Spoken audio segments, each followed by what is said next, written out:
Hey there, Mark Brown. What do you do after you bomb? Well, I wouldn't know. I've never bombed, Darren. That's a lie. That's Oh, a lie. man. And the game is on. Yes. I recall you didn't place the first year in the World Championship. Ooh. But, Touche. I got that's what it. I heard. I know. That's what I heard. The truth is, you can bomb in a keynote, or you may not win a contest. Like I did win my first year competing in Toastmasters, and very often people ask, so why didn't I win? And they have all these complaints and questions. Can we get somebody who can give us answers today, Darren? I think we've got the right crew. It may get a little unruly, but we're used to that, and that's part of the charm.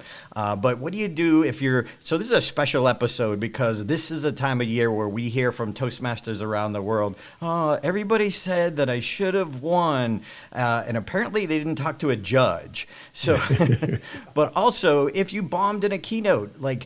I remember I mentioned it in my keynote. I called my mentor. I bombed. They hated me, and he said, so?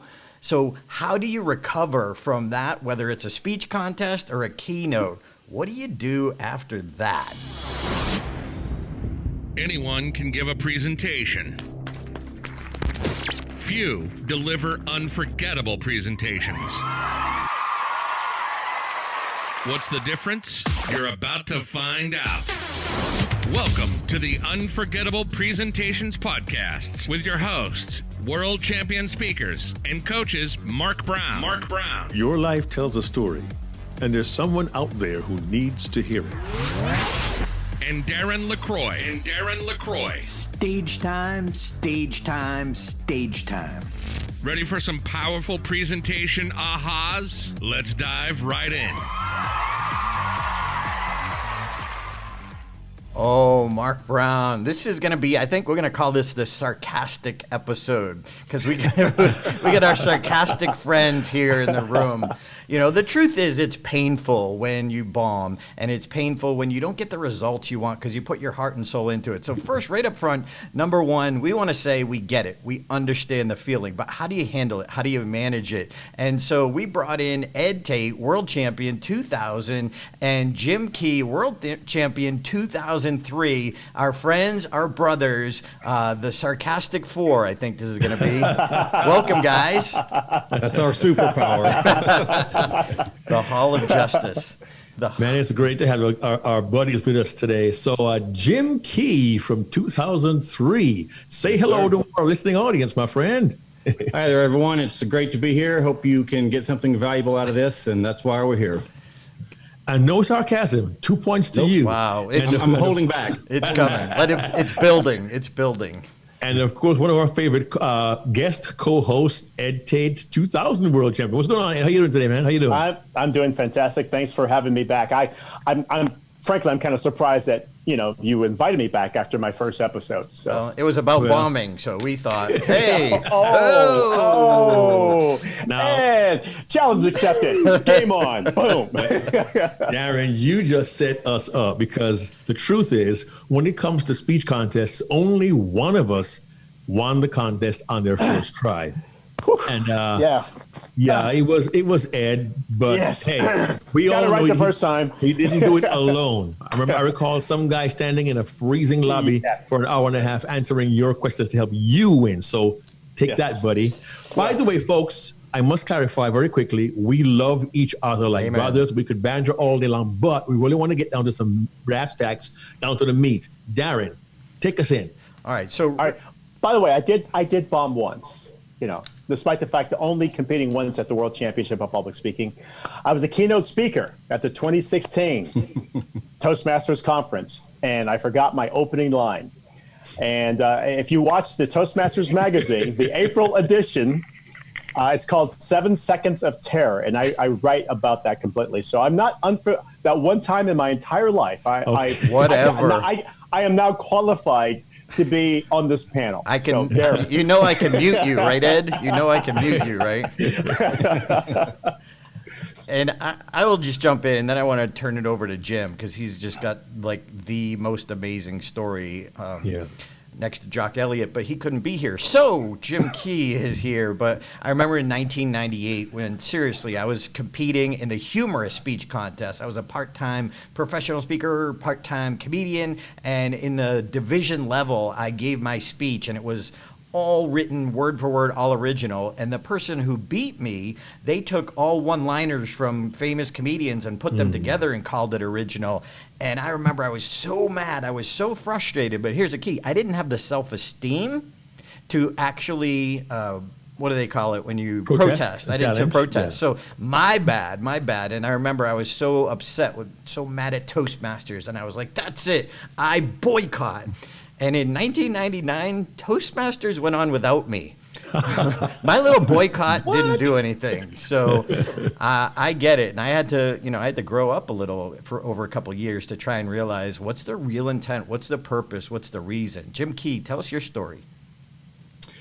Well, the very quick version of it is I was doing a little bit of professional speaking when I joined Toastmasters, but then I found out about the speech contest, and I realized if I got into the arena, I would improve on a rapid scale. I'd be able to speak to audiences that were foreign to me, to, in situations I wasn't used to. And so I got involved, and I'm a very competitive person. So I, wanted to do well, and I did pretty well. My first time in the humorous speech championship, I won my district contest. The following year, in the international speech contest, I won all the way up through the world championship. And they gave the trophy to some bum. I can't remember who it was, but no, in 2001, that was the year that Darren won, and he soundly beat the field. So as Craig Valentine says, I had both opportunity, and I took that the following year. Got back in the contest with the wrong attitude that since I placed second to Darren in a really tough field, I was owed something. This was, I was entitled. And I won all the way up through the 5 levels leading to the world championship and put in hours and hours and hours of time. And at the end of my speech, I thought I had won the contest. I have never been scared to listen to anybody else's speech during the contest. And I had listened to every single contestant except the person who was immediately in front of me. And that was Dwayne Smith. And Dwayne won the contest. And I thought, until they called second place, I thought I had won. And it was a devastating moment. I didn't have a moment to think, I was robbed or this was wrong. I was just crushed because of the hundreds of hours of work and preparation I'd put into it. And I had to lick my wounds, and I had to, decide what lessons I learned from it, how I was going to grow stronger from it and become a better speaker all around, and then decide whether or not I wanted to toss my hat back into the ring again. It wasn't an easy decision because when it hurts that bad, you don't necessarily want to do it again. You stick your finger in the light socket once, you don't want to do it again. And I ultimately decided to, because I wanted to learn from my mistake, and I want to be an example for my children on what happens when I, get knocked down and if I don't think things are fair. And I poured myself back into it, but I realized it couldn't just be about me getting a trophy and winning. It had to be about the growth that I would experience and the chance that I could do something valuable for the audience, regardless of whether I win a trophy or not. I could do something valuable for people. And when I focused on that, ultimately, I went through the ranks of the contest, got back to the World Championship, and was named the World Championship 2003. But, all joking aside about doing it only once and getting it through, I needed the process. I needed the growth that I didn't realize I needed, but I learned and I grew tremendously from that. And I'm glad. I never wanted to go through it 3 times, but I wouldn't change my journey because of how much I grew from it. Love that transparency. That's awesome, dude. That's powerful. And on a very personal, a fairly intimate note, I remember that second year, 2002. I was there too. When Dwayne Smith won. And I'd spent time with Jim in his home. And in rehearsing for this contest, Jim would go up to his room and he would dress in the suit and tie he was going to wear, come back downstairs and rehearse with me in his living room. That was so awesome. There's nothing wrong with looking good in your home. I hear that. Remember when we got the result and he was kind of clearing out. Things have changed, Jim. But Jim and I kind of went backstage. We didn't say anything to each other. We just kind of sat there, and I literally felt his pain. We didn't talk for like 10 minutes. We just kind of sat together, and I was telling him how much I felt for him and I cared, but I knew the kind of heart he has. I knew his resilience, and I was confident he would come back. And I was just so proud to see him win in 2003 when he did it. Ed? I appreciate that. We had established a relationship with Jim. And even though I was fortunate, let me be clear about something. I didn't realize how fortunate I was until I was a world champion and I went to other contests afterwards. And I realized how difficult this is, how hard this is, and how fortunate I was. So let me be very, very clear about that. But in the meantime, I had established a really good friendship with Jim. I saw that contest, and maybe I saw it from a biased pair of eyes. I thought Jim won the contest fair and square. But I got to tell you, when Jim lost, I felt like I lost. I felt I was just as devastated. And no disrespect to Dwayne. Please hear me. I'm not, disrespecting Dwayne at all. But because I had a personal relationship with Jim, that was the pain of losing in the championship that I felt it was, Jim's loss. Yeah. And the thing I agree with Jim. I don't know if I could have got up off the mat, and he did it twice. So I have we may kid each other a lot, but frankly, my brother, I've got so much respect for you. Well, I appreciate that. It took a little while to get off the mat, and I want to echo what you said. No one better let me hear them disrespecting Dwayne Smith for winning, because I think he's a fantastic champion, and I'm fortunate to have a great friendship with him now. In fact, I needed him to set me back on that learning path because I needed the additional growth. So I'm grateful that he was there. Well, Jim, I want to dig a little deeper for a second, because we talk about what happened. We know the facts as they played out, but deep down, we want to find out and share with our listeners, what kind of process, what do you go through? What's the emotional turmoil like, and how you turn that around, pick yourself up? Is it a one-man job? Are there people helping to lift you up? What was your process like after you fell the first time in your mind and had to get back up and go back on the horse? What was that like for you? Well, there might be some people who can do it as a one-person operation.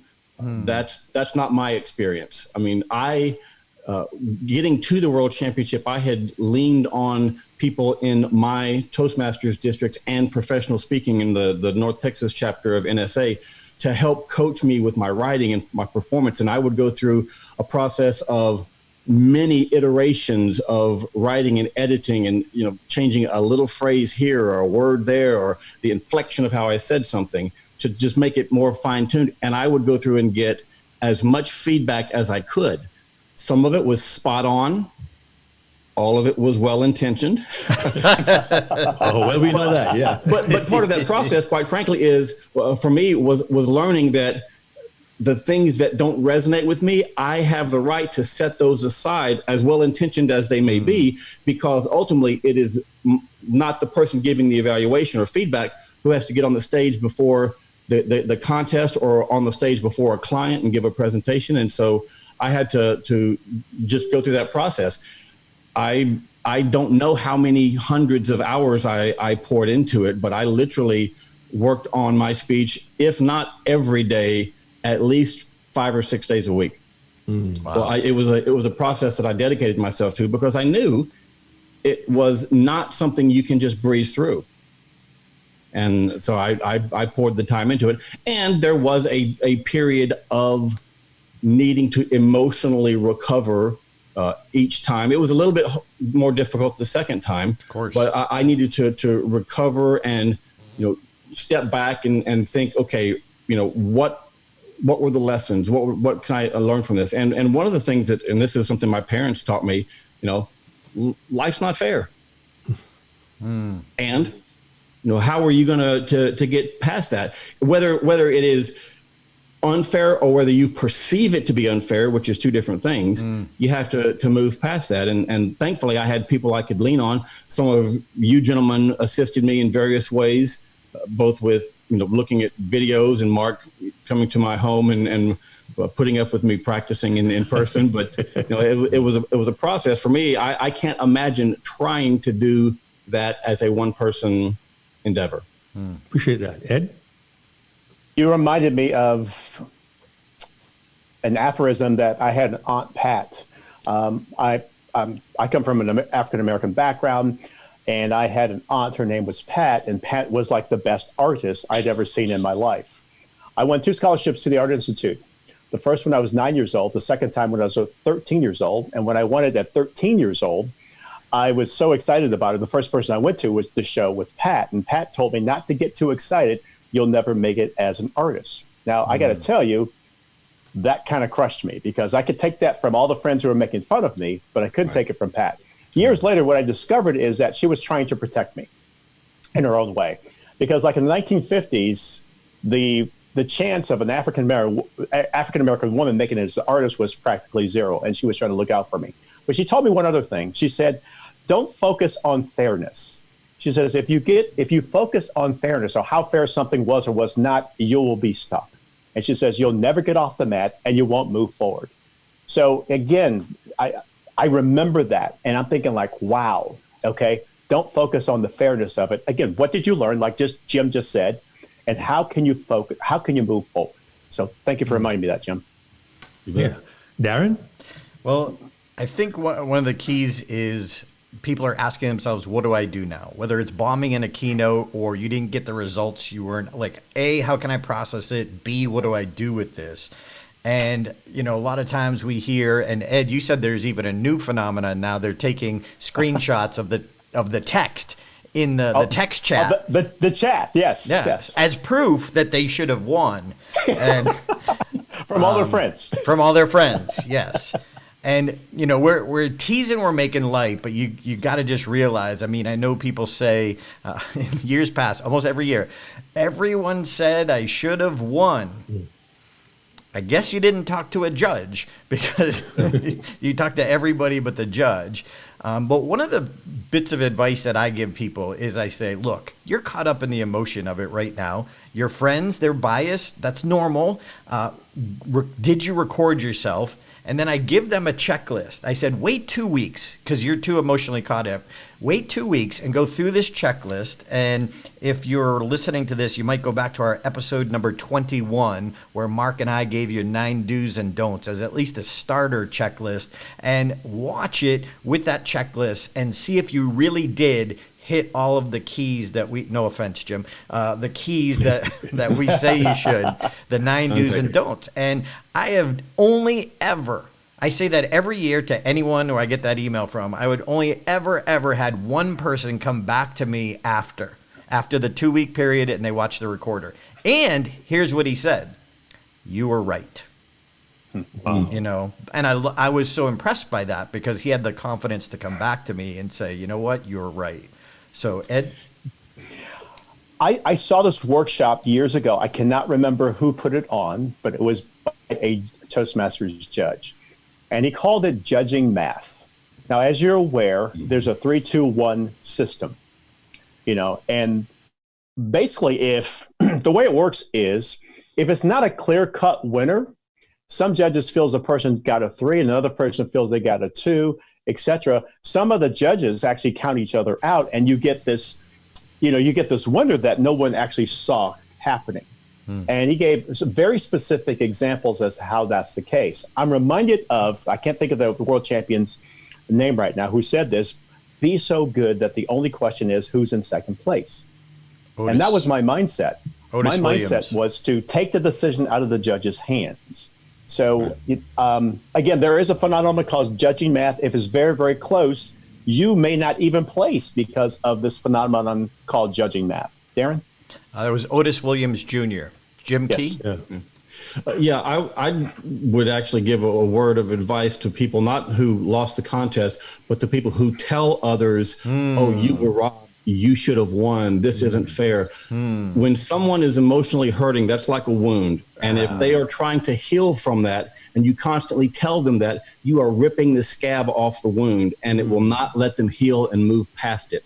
The best thing you can do is just tell them how meaningful their speech was to you, how you what you did well. But it is.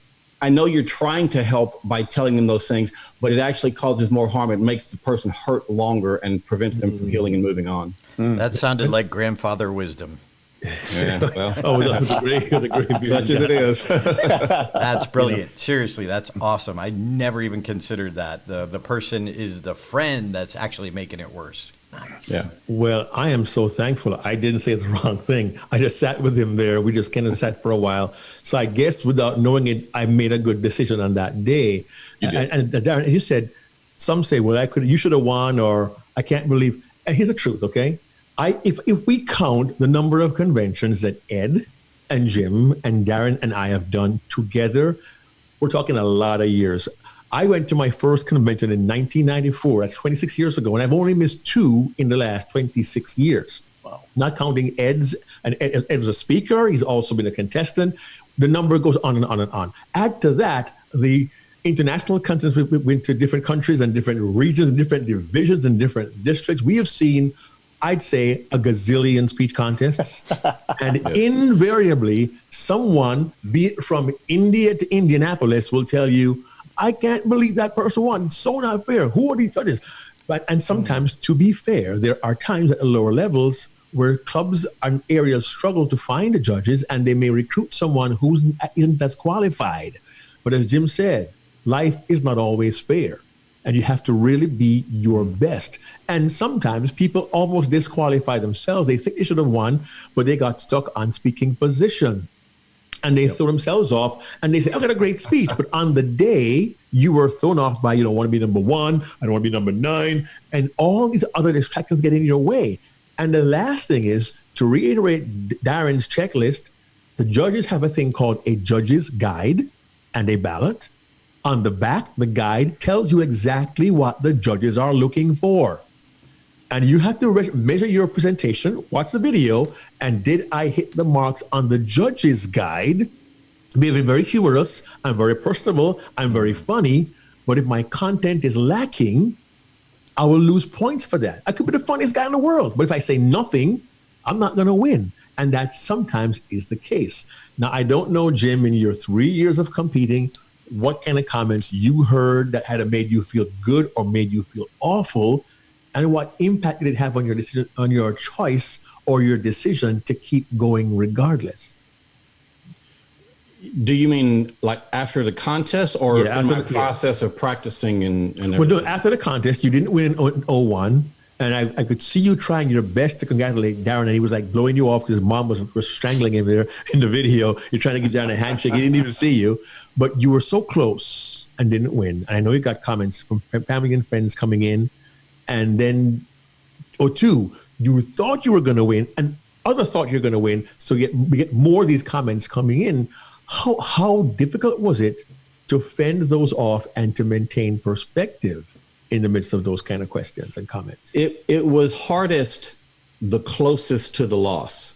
Once I got further away from it, I was able to heal a little bit. Actually, immediately after the contest, before they announced the results, when they were making some announcements, someone came over and asked if they could take my picture. And to me, that communicated they thought I won. So that confirms, my own biased thought about it. And I honestly don't recall if anyone immediately after at the convention said, I thought you won, I thought you were up. I've focused on the journey beyond that so much. I don't remember well enough if somebody said that at the time. Anyone who knew me probably wouldn't have, because I might not have reacted in the best, the most diplomatic way. But the further away I got from it, the more I healed and moved past it. I'm sure there were probably some people who made some comments like that, but I have released that. Well, I'll ask one quick follow-up and be quiet. So now people tell you, Jim, you've been there, you lost, you should have won. I lost, I should have won. I don't think it's fair. Is there any one bit of advice you give to people who tell you that now, and kind of drawing on your experience, so kind of get your sympathy, if at all? Well, okay, so this is going to sound really harsh, but there's a kindness behind it. I am the wrong person to come to if you're looking to plead your case and gain sympathy. But not, and here's why: not because I don't care, because I understand what someone in that spot needs. They need to focus on the growth. They need to focus on their valuable message. And if they come to be looking for sympathy, I'm sorry, I won't help you if I cry in your beer with you. So I won't do it. Wow. Mark, did you write that one down? I think I should. I won't help you if I cry in your beer with you. Ed? I got a couple. You'll just feel bad and you'll have watered down beer. That's all. So a couple thoughts I want to share with you. Earlier I mentioned judging math. There's also something called Toastmasters math. On any given year, is anywhere from 20 to 30,000 contestants, and at the end of the competition, there's only one person standing. So there's going to be 20 or 30,000 people who did not take home the Lucite trophy. And you have to ask yourself, what is your goal? Now, some people have told me, well, in order for me to become a professional speaker, I need to win this contest. That's not true at all. No. We know dozens upon dozens of people who have just gone through the contest and they have very, very successful careers. What is your real goal? What is your real objective? The other question I'm going to ask you is, what did you learn? And again, after the pain has subsided, are you a better presenter? Are you a better writer? Was there somebody who's suffering in silence in the audience, and you had the cure? Your message was the cure. Your message made them feel better. So what are the things that you gained, and who are the people have you helped as a result of competing? So these are questions I'm just going to ask rhetorically to the audience. Right. Now, Darren, you mentioned that you said Toastmasters went on without you. I gotta ask Jim this question, because you went to the World Championship twice. I mean, it was and didn't win. Was there ever a time you thought, I'm going to walk away from this? It's just too painful? Yeah. For the first month and a half or so after the convention, after I lost, I mean, I was wallowing in my own personal pity party, which does no good.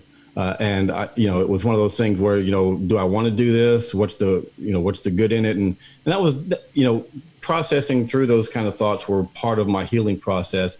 But after I made the decision to jump back in again, I never had a second thought. Awesome. Never had another doubt. Ed? Jim, I noticed that you had a transformation, and I'm going to describe it this way. When I first met you, I'm going to say that you were in what I call the information accumulation mode, or looking outside the window. You were gathering information and you were seeing what everyone else was doing. But I remember that third year when you competed, you kind of stepped away from all of us and you said, I got this. And you took less advice from all of us.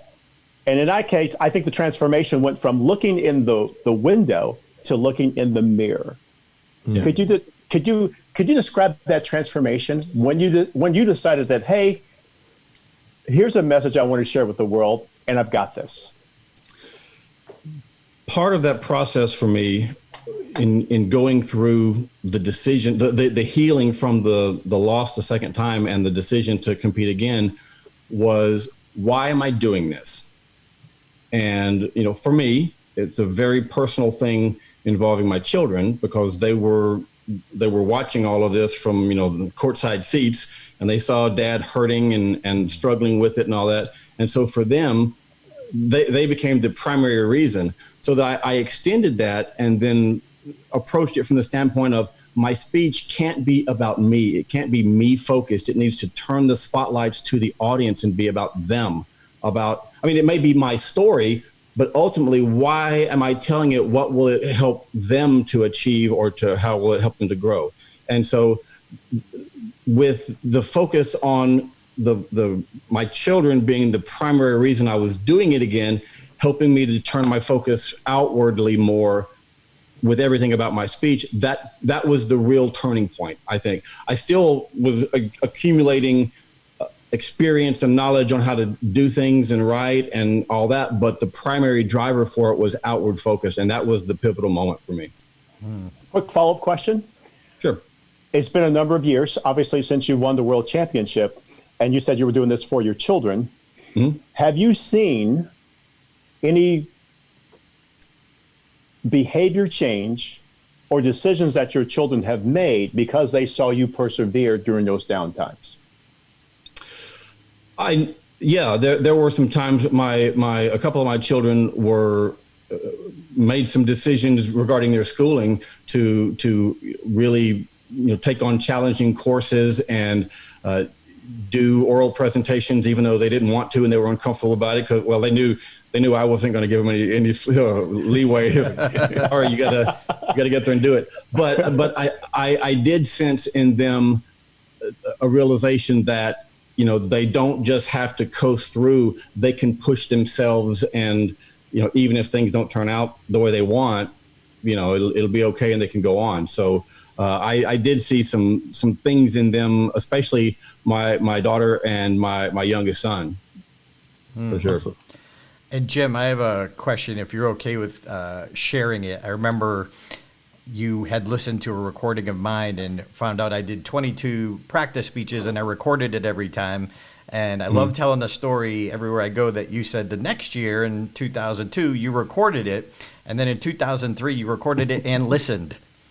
Well, so in 2001, I recorded some. In 2002, I recorded almost all of them. And I watched and listened to some of them.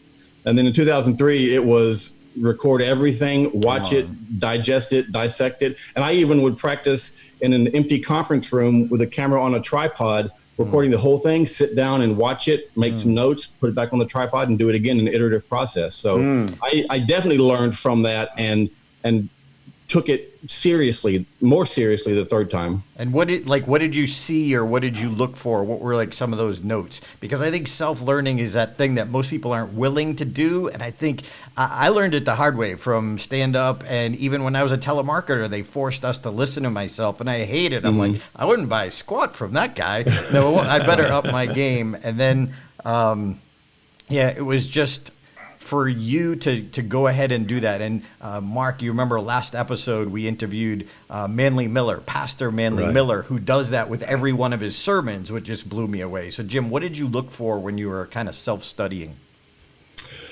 Everything from the subconscious distracting things to and Mark alluded to this earlier. When I practiced when he was in my home, I put on my competition suit.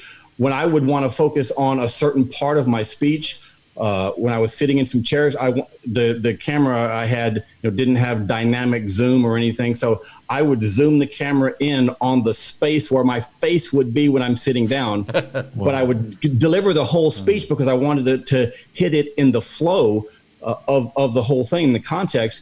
But I would do that entire 7 minutes or so for the 20 seconds of when I'm sitting in the chair at the beginning and then a few times later. So, I wanted to pinpoint those things to make sure my facial expressions conveyed what I want. I mean, the details, I poured over the details in going through that. But for me, it was important to do it in context. So for most of that video, I was torso man. I was walking past the camera. All you saw was torso until I sat down. But it worked for me because I needed those little details. That was so meticulous how you did that. Now, there may be those saying, this is great. We got 4 Toastmasters world champions discussing the contest, and they've touched on real world. Well, since Darren opened the door, I'm going to walk through it. You mentioned, Darren, that you're doing stand-up, you're playing your surefire bit, and you're guaranteed it's going to work for you, and it bombs. How do you get up from that? You said one thing, I went to my mentor, Rick. How critical was consulting your mentor to you getting back up again after you bombed? Oh, for me, it was everything. I would have definitely quit. There was no question. And then when he said he bombed, I was like, Scooby-Doo. What? Because sometimes people who are emerging presenters in any field, like they see those greats and they think they didn't bomb and they're trying to catch up to them, but don't realize they had a backstory and they had a journey that we don't see. I mean, every comedian who you see on national TV, you're not seeing them doing it 12 times that week in 5 different comedy clubs where they go here to try the same exact 5 minutes. It's, we don't see the mistakes. So to me, it was critical. Mentors are the ones who pick you up. And let me continue that question for you guys, because you guys coach so many speakers and presenters. What other advice have we not touched on that you might give one of your coaching clients in order to help them get up or move past this or grow from it? Well, real quickly, I want to tell you, in 1994, when I competed for the first time, I did not win, and the ballroom emptied out really quickly, and I sat with my 7-year-old son, Joel, in my lap, and he was crying because Daddy didn't win. Little lip was shaking. And beyond the pain of not losing, I've got this 7-year-old kid who was flown from New York to Louisville, Kentucky to see Daddy win a trophy because he's 7 years old. Daddy's supposed to be his hero. So the burden of losing, burden in brackets, was not just mine, but my kids as well. And I had to tell my son, it's okay. I did my best now, but there's always next year.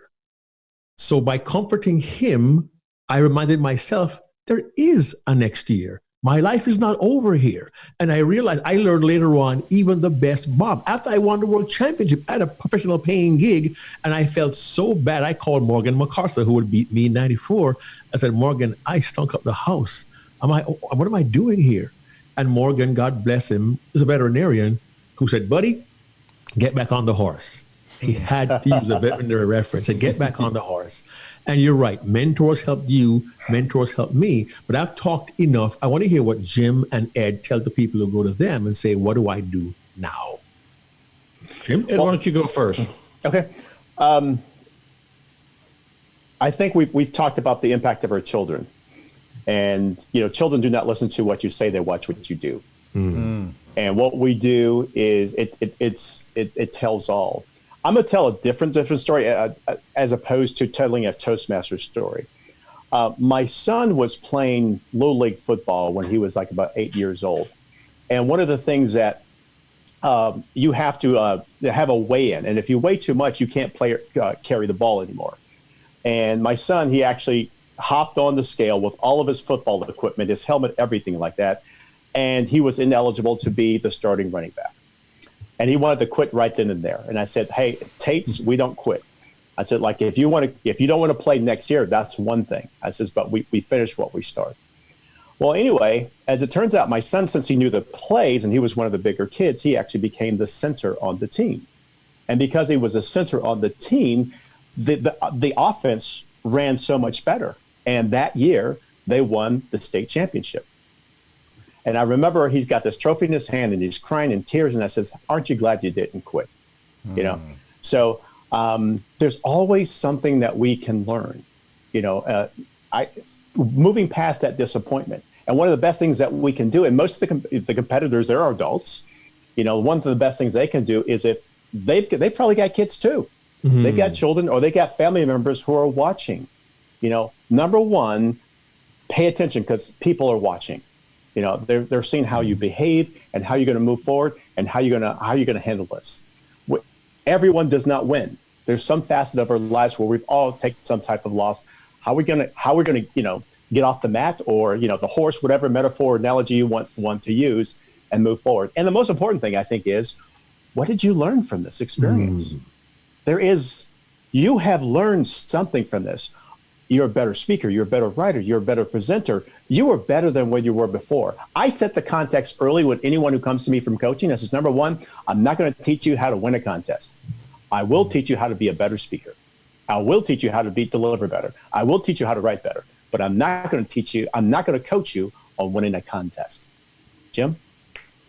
So if people do encounter someone who, guarantees them they will win a contest, there's a word for those people: liars. Because if any of us could guarantee that, do you have any idea the astronomical fees we would charge? It can't be done. One of the things that my journey has given me the opportunity to do when people come to me and something has gone wrong, they've bombed, or they didn't win a contest, it's the fact that, and it's a little bit of a trite cliche, but I can tell them, I know how you feel. I felt that way. Here's what I found. I mean, I can share with them my journey, the things that I had to process to be able to get back on the horse, so to speak. And I may share with them some things about my contest journey. I've had some other things in my life where I've had to face disappointment and go through, but it depends on the person, what specific thing. I don't want to give them just blanket advice. I want to say, let me understand exactly what your point of pain is, because I probably have something that can genuinely connect to it to help you walk through those next few steps. And usually when someone is in that, that moment of anger or pain or whatever, those next few steps can be the most crucial. And so that's what I try to do to help them begin their journey of getting past that. Well, I know we got to wrap this up, guys, because you guys all have other things to do, coaching clients, and we really appreciate you guys taking the time to be with us. Before Mark goes through his keepers, think of any final thoughts. What could you do to say or inspire people? Because look, if we're motivational speakers and you lose a contest and you quit, you're missing the point of why you do what you do. Right. It's okay to feel the pain. It's normal. Congratulations, you're human. But just like me, I had a lot of growing up to do, and thank God I didn't win, because had I won, just like Jim mentioned, I appreciate that so much, I wouldn't have learned the lessons that I needed to go deeper in my life, not just my speaking. So, Mark, let's do the keepers first, and then let's get some parting words of wisdom from Ed and Jim. Well, I got 3, 1 from Ed, 2 from Jim. From Ed, go from looking in the window to looking in the mirror. I love that one. And Jim says, I won't help you. It won't help you if I cry in your beer with you. It won't help you if I cry in your beer with you. So from sympathy to sarcasm, okay. And this keeper is about the perspective. It is not about the trophy. It's about the growth. It's not about the trophy. It's about the growth. And I'll just say amen to that. Yeah, I actually have 2 others from Jim. He said, the well-meaning people that said you should have won, they're the problem. They're one of the biggest, seriously, they're one of the biggest problems, because they just feed your frustration, your hurt, your pain, and that's an issue. And then number 2, like Jim Key, I love that you said, you had to be the example for your children. How you dealt with that. You are such an inspirational person. I'm thrilled to have you as a friend, if you still consider me a friend after this podcast. But I'll let you know. All right, we'll see if there's another episode. So, Jim Key, what's your final thoughts for listeners? One of the things one of the perspectives I try to take is when it comes to speaking, it's a lot like going to the gym and working out. If you continue to do it, you're going to get stronger. You may have times when you're in the gym where you tweak your ankle or you strain a muscle. That doesn't mean you stop and give up. It means you let that heal, but then you get back into the routine of working out those muscles. So get out over that hurt as quickly as you can, so that you can get back to working out those muscles, moving further toward your goals. Thank you. Because if you stop, like muscles, those things may atrophy. Ed Tate. Well, I'm pretty sure everyone's heard of Simon Sinek's What is Your Why? And there's also another book called The 5 Whys. What I want you to do is, what is your why? And I want you to ask that 5 different times. Well, I want to win the trophy. Okay, well, why?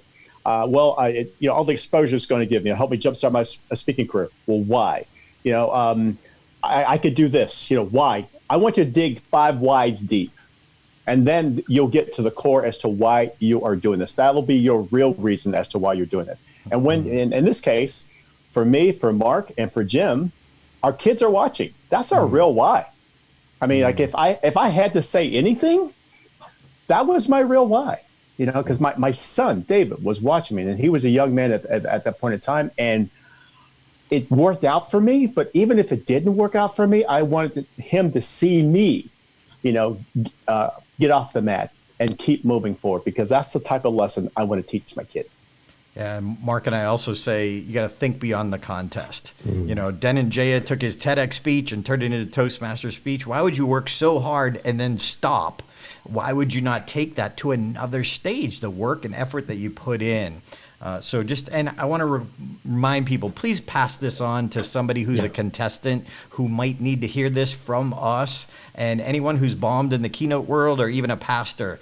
It's part of the process. It's just one more story for you to tell. All right, so Mark Brown, take us home.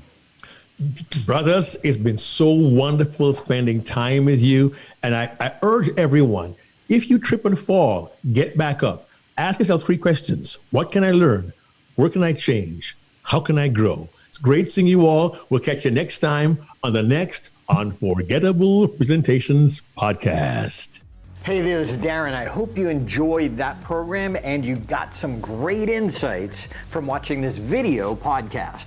Now, we don't put all of them on YouTube like you're watching now. We just put a select few. So if you want to get all the episodes, you can go right now to Apple Podcast. You can go to Google Play, Stitcher, or Spotify, or check it out on your favorite platform. See if it's there for you. But we'd love to have you subscribe. Join us every single week for new content, new stories, and new strategies behind unforgettable presentations. Subscribe now.